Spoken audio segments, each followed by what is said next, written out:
My wife slapped me to humiliate me before friends and her lover, whose tooth I knocked out.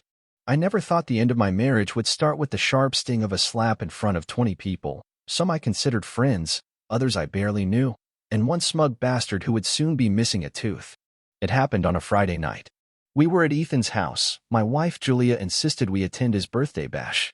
It was supposed to be a casual get-together, some drinks, small talk, maybe karaoke. I hadn't wanted to go. Work had drained me all week, and honestly, something about Julia had been off. Cold. Too excited to get dressed up for what she called just a chill night. She spent 2 hours getting ready, changed 3 times, and walked out of the bedroom in a short red dress she hadn't worn in years. The kind that clung to every curve and screamed, "I want attention." I remember asking, half-jokingly, trying to seduce Ethan or me? She shot me a glare. "Don't be insecure. Maybe try dressing like you're alive for once." I should have known. At the party, she disappeared 5 minutes in. I was stuck with Jason and his wife, sipping warm beer, pretending to care about their dog's kidney problems. My eyes kept searching for her. Then I spotted her, near the back patio, whispering to some guy I didn't recognize. He looked like a gym rat. Tight shirt, flashy watch, that kind of dumb confidence that came with doing curls and reading zero books. Julia leaned in close to him, laughed a little too loud, touched his arm a little too long. My gut twisted. I approached. "Julia," I said, forcing a smile. "Aren't you going to introduce me?" She barely turned. "Oh, right. This is Brad. We work out together." Brad smirked and extended his hand like he was the one doing me a favor. "We've been sweating it out all month," he said. "Your wife is a beast in the gym." "A beast?" I shook his hand and squeezed a little too tight. "Glad to hear it." Julia rolled her eyes. "Jesus, can you not be weird for 5 minutes?" That's when I knew. I didn't need texts or photos. I didn't need to follow her. I saw it all in her body language. The familiarity, the flirtation, the thrill. She was cheating. I tried to stay calm. I walked away. I needed a breather. But 10 minutes later, I found them again. This time in the kitchen. Her hand on his chest. His finger brushing her jaw. My blood boiled. "Julia," I said, loud enough for the room to hear. "Can I talk to you?" "Now." She turned slowly, like I was just another nuisance. "Not now. We're having a conversation. You're my wife. We need to talk." Then she did it. She walked up to me, smiled sweetly, and slapped me across the face. Hard. A stunned silence fell over the room. "Don't you ever embarrass me like this again," she hissed. Brad stood behind her, grinning like a jackal. Someone laughed. Someone else gasped. I didn't think. I acted. I lunged past Julia and smashed my fist into Brad's mouth. I felt his tooth crack against my knuckle. He collapsed onto the counter, groaning, blood pouring from his lips. Chaos. Julia screamed. People grabbed me. Someone shouted to call the cops. Brad was moaning, holding his face. I didn't care. I didn't even blink. I turned to Julia. "You think humiliating me in front of everyone makes you powerful? You just made yourself look like trash in front of half the city." She didn't respond. Just stood there, panting, mascara starting to smear, shaking with rage or shame, I couldn't tell. I walked out. Left the party. Drove in silence. I didn't go home. I couldn't. Not yet. That slap was more than an insult. It was a declaration. A message. I don't respect you anymore. I've found better. You're nothing to me now. But she had no idea who she was messing with. Because the next time we talked, it wouldn't be about saving the marriage. It would be about ending it. And she'd learned just how cold I could be. I didn't sleep that night. I parked outside an old diner on the edge of town, stared at the neon lights buzzing through the windshield, and tried to piece together what the hell had just happened. My face still burned where she slapped me. My knuckles were raw. I could feel the skin tearing every time I flexed my hand, but I welcomed the pain. It was real. Honest. Not like the lie I'd been living in for months.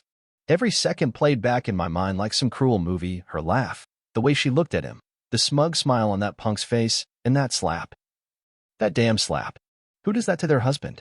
Who humiliates the person who stood beside them through everything? And for what? A gym hookup with a dude who uses more hair gel than brains? I called my brother around 3 a.m. I needed someone, anyone, who wouldn't gaslight me. He answered half asleep. "You all right, man?" "No," I said. "She hit me. In front of people. Then I hit the guy she's been screwing. I think she's been cheating for a while." Silence. "Where are you?" he asked. "By Frank's diner." "Just sitting." He sighed. Come crash at my place. Don't go back home tonight. I did.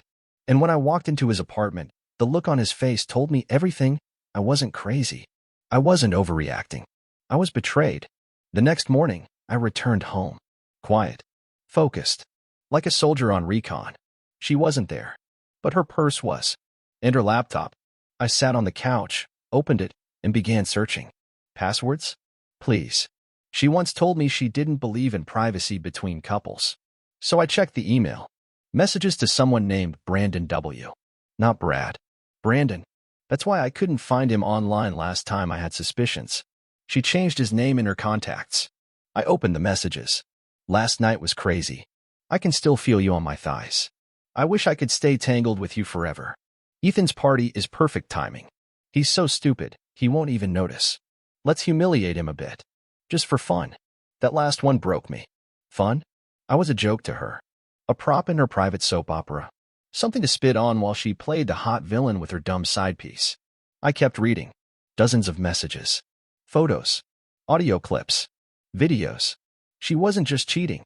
She was flaunting it. Bragging to her friends. Even her sister knew. They laughed about me behind my back. At that moment, I didn't cry. I didn't scream. I just stared at the screen and let the numbness crawl over me like ice water. The woman I built a life with, the one I sacrificed for, worked overtime for, held when her dad died, celebrated anniversaries with, was gone. Replaced by some cold, manipulative shell who took pleasure in my humiliation. She walked in 2 hours later like nothing happened. Sunglasses on. Coffee in hand. "Oh, you're home," she said flatly. "Did you sleep somewhere like a little drama queen?" I didn't answer. Just turned the laptop toward her, the screen still glowing with her filth. She froze. Her lips twitched. "Go ahead," I said. "Tell me that's photoshopped. Or that it's old. Or that you were hacked. I'm curious which lie you'll pick this time." She didn't even flinch. Instead, she scoffed. "So you finally grew a spine and checked. Took you long enough." I stood. My voice was calm. "How long?" She sipped her coffee. "Few months. Maybe more." "Why?" She shrugged. "Because I was bored. Because you're boring. Because Brandon, knows how to make me feel alive. You haven't touched me like a man in a year. You come home, eat, sleep, and complain about your job. That's not a husband. That's a routine." I stared at her. "And that gives you the right to treat me like trash?" "No," she said with a smirk. "That gives me the right to find someone who makes me feel like a woman again." I saw red. My fists clenched. But I didn't hit her. I wasn't like her. I had limits. I walked past her, opened the hall closet, grabbed the suitcase, and began packing. She watched, amused. "You're really doing this? Dramatic exit?" I zipped the suitcase. "No. I'm doing the only sane thing left. Leaving you before I turn into something I'll regret." "Where will you go?" she asked, still playing it cool. "To peace." She laughed. "You'll come crawling back. You always do." But this time, she was wrong. Because once a woman decides you're beneath her, the only thing left to do is rise without her. I stayed at my brother's place for a week. The first few nights, I barely slept. Every time I closed my eyes, I saw her face. That smirk. That slap. The messages. My mind kept replaying the humiliation like some sick highlight reel. Her voice echoed in my head. "You haven't touched me like a man in a year." I'd touch fire before I ever touched her again. My brother, Kyle, didn't say much. Just let me be. He handed me beers, ordered food, sat in silence while we watched reruns of old shows. He never asked for the details, but I think he knew enough. He saw the way I'd stare off, jaw tight, fingers twitching like they wanted to break something. By day 5, I stopped flinching when I heard her name. By day 7, I decided I needed closure, not for her, but for me. So I went back. Not to beg. Not to talk. To gather everything that was mine and make it very, very clear that this part of my life was over. When I stepped into the house, I half expected her to be waiting.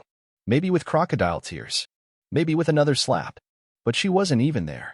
Just her perfume lingering in the hallway like a ghost. I packed with machine-like precision. Clothes. Watch. Files. Passport. My guitar. The little blue box where I kept the anniversary letters, the ones I wrote and she never read. I took one last walk through the house. Our bedroom. The kitchen. The porch where we used to sit on warm nights and talk about nothing. That life was a memory now. As I reached for the last drawer, I found a folded note addressed to me. Her handwriting. I should have burned it. But I opened it. If you're reading this, I guess you finally decided to leave. Maybe you expected me to beg. But the truth is, we were over a long time ago. You just didn't see it. You're a good guy, but good gets boring. You were never dangerous, never exciting. Brandon may not be perfect, but at least he makes me feel something. I hope you find someone who fits your little safe world. I never did. I laughed. Out loud. Not because it was funny. Because it was pathetic. A final little stab from a woman who couldn't even face me with truth, only cheap paper and ink. I tore it in half and dropped it into the trash with the same care she gave our marriage, none. On my way out, I bumped into her. Literally. She pulled up in Brandon's car. His busted lips still healing, judging by the bandage taped to his smug face. She wore sunglasses again. Always hiding. Always trying to act above it all. "Oh look," she said. "The runaway returns." I didn't answer. She crossed her arms. "You done with your tantrum?" I stepped closer. "This isn't a tantrum, Julia. This is the last time you'll ever speak to me like I'm beneath you." Brandon chuckled. "You hitting people again, tough guy?" I stared at him. "You still talking with only 31 teeth?" His smile faded. "Let's go inside, babe," she told him. "He's not worth it." He followed, still bleeding ego. But before she could turn away, I leaned in. "You didn't break me, Julia. You freed me." She paused, just for a second. Like maybe part of her didn't expect that. Like maybe she thought I'd still be crying. But I wasn't. I walked away. No screaming. No tears. Just silence. And freedom. Back at Kyle's, I called a lawyer. Divorce proceedings started that week. Clean split. No kids. No shared debt. No house drama. I made sure of that early in the marriage. She thought I was controlling. I called it smart. She didn't fight it. Probably thought she was winning. Let her think that. But the real win? Was waking up without her poison in my life. No more lies. No more masks. No more slaps. Just me. Picking up the pieces. And for the first time in years, breathing. The divorce moved fast. Too fast, honestly. Like she wanted it all gone and erased before her next Instagram story went up. Within 3 weeks, we had a date to sign everything. My lawyer said it was the smoothest uncontested split he'd ever seen. Almost like she couldn't wait to get rid of you, he joked. I didn't laugh. It wasn't just the betrayal. It was the ease with which she moved on. Like none of it had ever meant anything. 5 years. Gone. Traded for a sweaty guy named Brandon with half a brain and a crooked smile. But what got me the most was how she kept acting like I was the villain. She started posting these passive-aggressive quotes online. You know the type, sometimes you have to let go of toxic people to grow, and strong women don't explain themselves to small men. Small men? I paid for her mother's hospital bills when her insurance denied the surgery. I covered her student loans before they went to collections. I bought her first car. Held her hand through panic attacks. Sat through every boring dinner with her dead-eyed cousins and smiled through all of it. But sure, I was the small one. The day we signed the divorce papers, she walked in looking like she was attending a fashion show. Tight black skirt, heels too high for a legal office, red lipstick like she wanted to remind me what she thought I lost. She didn't even sit next to me. Just breezed past with her sunglasses on inside the damn building and took a chair on the opposite side. The lawyer read everything out loud, asked us to confirm. She didn't blink, just nodded like it was a contract for a gym membership. And when it was done, she stood, grabbed her bag, and said, "Well, that was easier than I thought." Then she looked at me and added, "Guess you finally learned how to let go." I wanted to say so many things. I wanted to tell her she was a coward, a manipulator, a leech who sucked out the best parts of me and discarded what was left when it didn't shine enough anymore. But I just smiled. "You were never that hard to let go of," I said. It just took me a while to see it. For the first time in weeks, her face cracked. She didn't have a comeback. I left her standing there, heels wobbling slightly, mask slipping. And I never looked back. But it wasn't over. 2 days later, she called me. I let it go to voicemail. She called again. Then a text, "Can we talk? Please." It's not what I thought it would be. I stared at the screen for a long time. She wanted to talk? No? When the fun was drying up. When reality started creeping in. When Brandon stopped being the exciting fling and started being just another average guy with bad jokes and nothing in his fridge. I didn't reply. She sent another. I messed up. I know that now. I didn't realize what I had. That one made me laugh.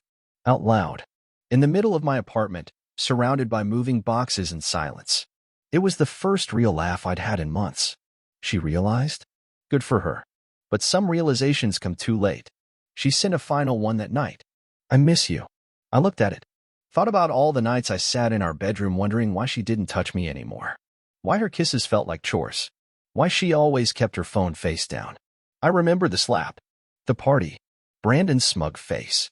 The way she smirked after humiliating me like I was some sad dog sniffing around for scraps. I blocked her number. Not out of anger, but because I finally understood something. You don't have to burn bridges when the other person already set your whole world on fire. All you have to do is walk away. 3 months passed. Enough time for the dust to settle. Enough time for me to rebuild parts of myself I didn't even know she had broken. I moved into a new apartment downtown, smaller, quieter, mine.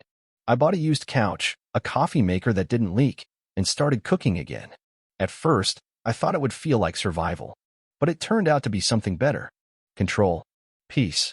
There was no yelling, no tension when a phone buzzed, no cold shoulder across the bed. Just space. Just me. People kept asking questions. Coworkers, what happened with Julia? Friends, you sure you're okay?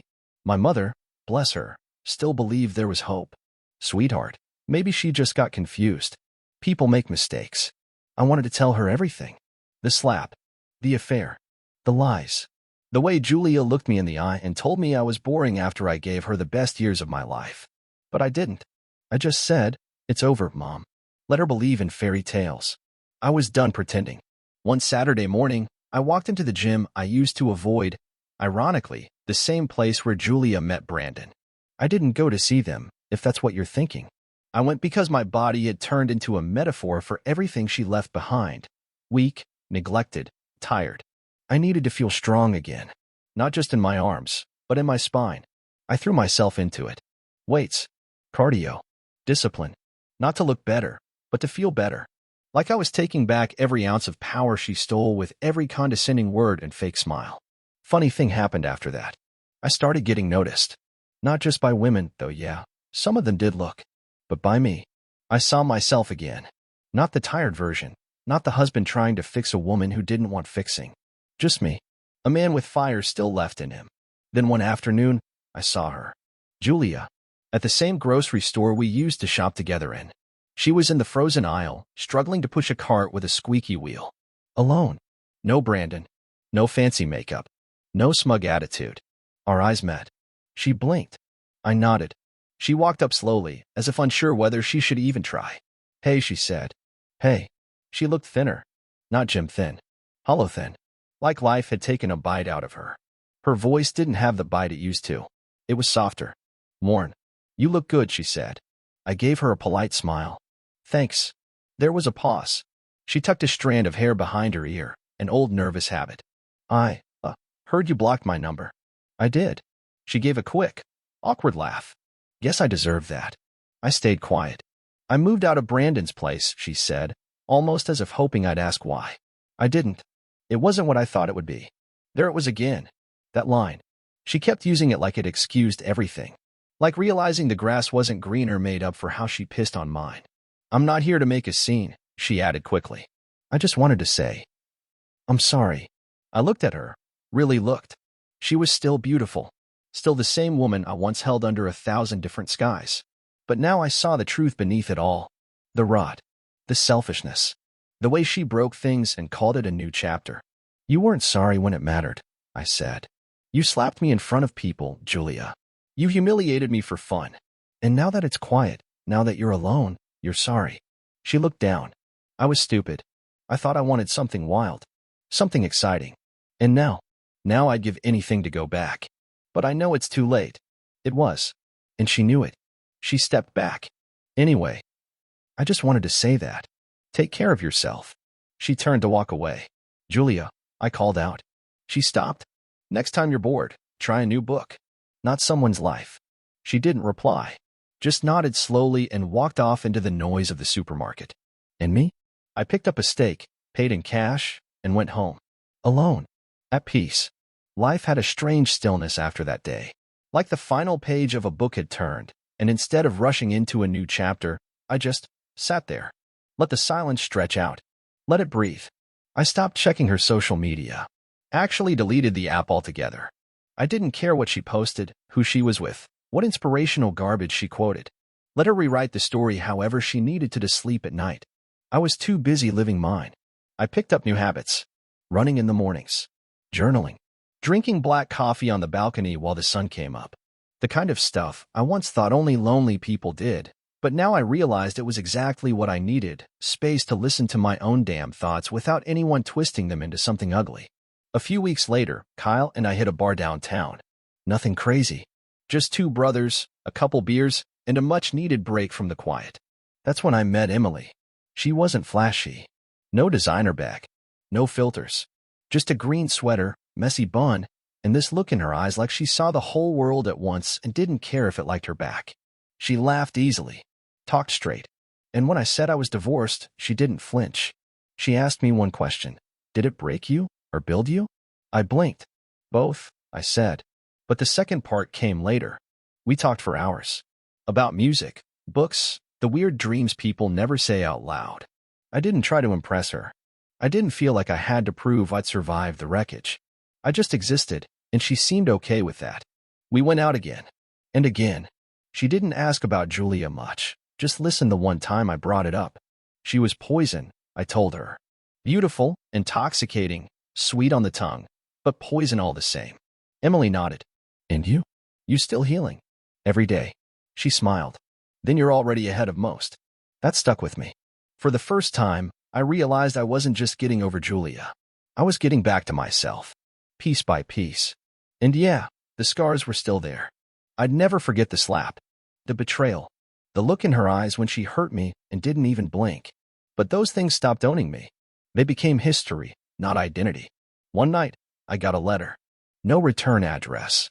Inside was a photograph, me and Julia at our wedding, smiling like fools, and a note.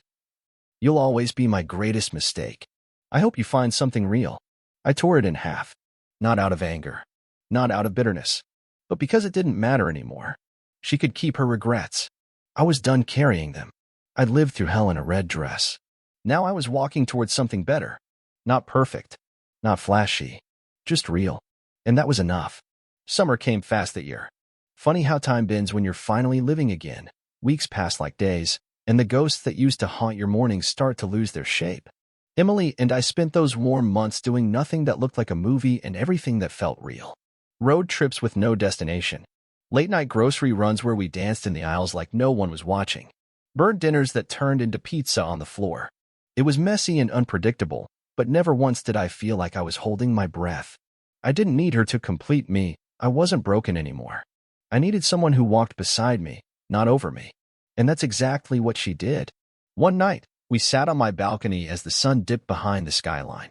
Emily was sipping wine, her legs tucked under her, looking at me like she already knew what I was about to say.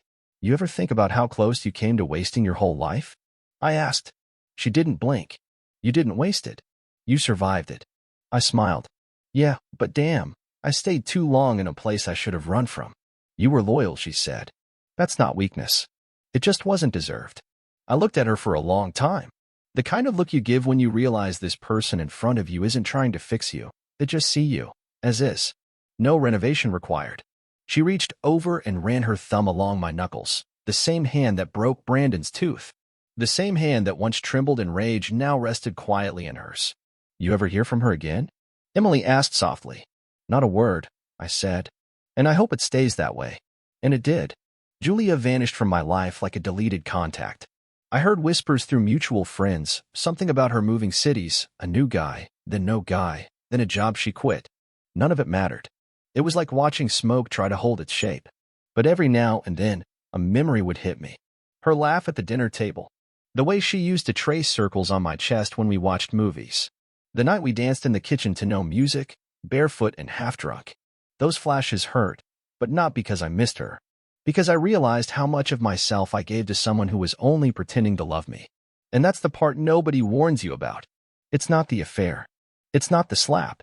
It's realizing you were real the whole time, and she wasn't. Months turned into a year. I didn't celebrate the anniversary of the divorce. Didn't post cryptic quotes or raise a glass. I just woke up, drank my coffee, kissed Emily on the shoulder, and went for a run. Because that's what healing looks like. It's not fire and revenge. It's peace. And one day, you stop looking back entirely. You stop wondering if she regrets it, if she misses you, if she lies awake at night and thinks about what she threw away. Because the truth? You don't care anymore. And that indifference, that beautiful, earned indifference, is the loudest kind of freedom there is. It happened on a Sunday. Quiet morning, soft light slipping through the curtains. Emily was still asleep beside me, breathing slow, her hand resting on my chest like it belonged there. I lay there for a while, just listening to the calm, no tension, no storm waiting behind the next breath. And that's when I realized I was done. Not just with Julia. With all of it. The pain. The loops in my head. The what-ifs, the rewinds, the pointless scenes I'd replayed 1,000 times trying to figure out where I failed. I hadn't failed. I'd loved. I'd committed. I'd fought like hell to hold something together that was always meant to fall apart. That's not weakness. That's honor. The betrayal didn't define me. The slap didn't break me. Her lies didn't bury me. I had walked through fire, and I didn't just survive. I came out better. Stronger. Wiser.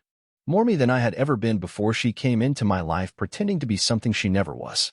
If I had one piece of advice for any man going through what I did, it's this. Don't chase closure from someone who shattered you. They don't have it. They never did. Closure isn't something they give you.